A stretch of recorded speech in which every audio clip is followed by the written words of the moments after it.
Hello बच्चों, तो आज हम स्टार्ट कर रहे हैं chapter number 1 real number class 10th के लिए। और यहाँ पे हम डिस्कस करेंगे इसके बेसिक इंपॉर्टेंट क्वेश्चंस और जिसमें हम एनसीईआरटी के क्वेश्चंस को भी डिस्कस करेंगे। अब रियल नंबर में हमारे पास ये जो चैप्टर है ये हमारा बोर्ड में 6 मार्क्स के क्वेश्चन इससे पुटअप होते हैं। जो इसकी वेटेज है वो क्या है, 6 मार्क्स की है। और इसको स्टार्ट करने से पहले हम सबसे पहले इसमें एक हमारे पास थ्योरम है जिसे हम कहते हैं fundamental theorem of arithmetic, right. इसको डिस्कस करेंगे। तो अगर हम बात करें फंडामेंटल थ्योरम ऑफ अरिथमेटिक की, तो ये थ्योरम हमें बताती है, देखिए फंडामेंटल थ्योरम ऑफ अरिथमेटिक, क्योंकि ये बेसिक है हमारा fundamental theorem of arithmetic, right.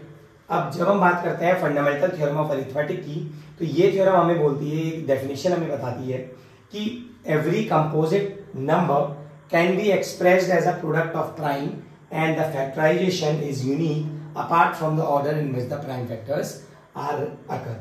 अब यहाँ पे जब हम बात करें कंपोजिट नंबर की, राइट, तो जब हम बात करेंगे कंपोजिट नंबर की, तो कंपोजिट नंबर वो नंबर्स होते हैं जिनके 2 से ज्यादा फैक्टर्स होते हैं।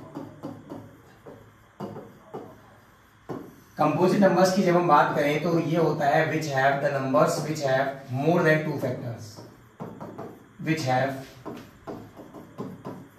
more than 2 factors, right। इसमें एग्जांपल अगर मैं लूं तो सबसे छोटा कंपोजिट नंबर हमारे पास जो होता है वो क्या होता है, 4, उसके बाद 6, देन 8 एंड एटसेट्रा, राइट। तो ये सारे हमारे पास क्या है, कंपोजिट नंबर्स। अब देखिए अगर मैं इनके फैक्टर्स करूं, अगर मैं 4 का फैक्टर करूं तो it will be 2 multiply by 2।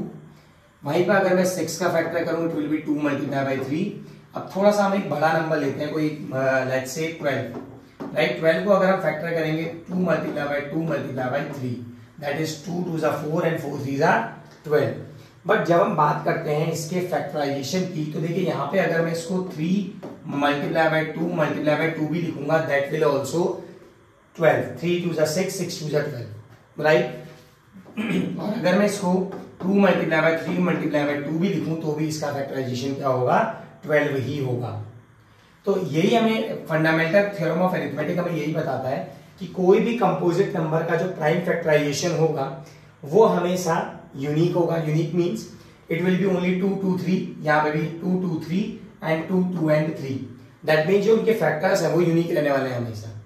और बस उनका जो अरेंजमेंट है, उनका जो सीक्वेंस है वो हमें इग्नोर करना है, वो हमें नहीं देखना है। लाइक 2 2 3 लिखा जाए, 3 2 2 लिखा जाए, या 2 3 3 2 लिखा जाए, that means that will always be a factor of 12।